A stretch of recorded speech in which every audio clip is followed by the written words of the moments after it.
Yow, kamusta mga kami sports? Welcome back sa ating YouTube channel.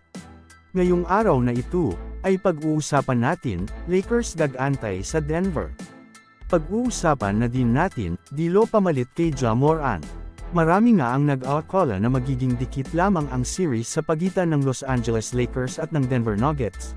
Subalit nilampaso nga ng Nuggets dito ang Los Angeles Lakers, at tinapos ang serye sa score na 4-0.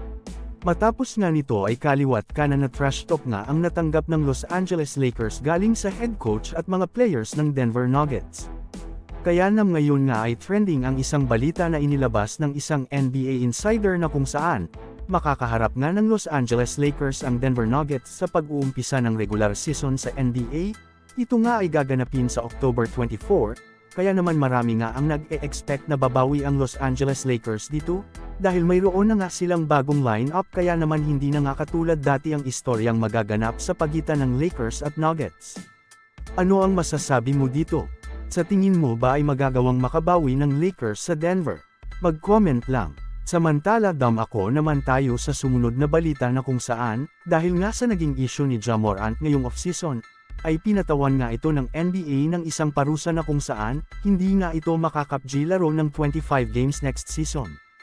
Kaya naman malaking problema nga ito para sa Memphis Grizzlies. Kaya naman nandito nga ang isang trade idea na maaring gawin ng Memphis. Sa trade idea nga na ito, ay makukuha ng Los Angeles Lakers sina Luke Kennard at Brandon Clark. Habang makukuha naman ng Memphis Grizzlies sina D'Angelo Russell at Jared Vanderbilt, na kung saan, panalo nga ang Memphis dito, dahil magkakaroon isa ng isang legit point guard habang wala pa nga si Ja Morant. Habang para naman sa Lakers, ay paniguradong hindi pa nila gagawin ang trade na ito, dahil ayon nga sa kanila ay titingnan muna nila ang magiging result ng kanilang season bago sila tuluyang gumawa ng isang trade para kay D'Angelo Russell. Ano ang masasabi mo dito? Sang-ayon ka ba sa trade idea na ito? Mag-comment lang. So, ayon lamang ang ating mabilisang balita sa araw na ito, sana ay nag-enjoy ka.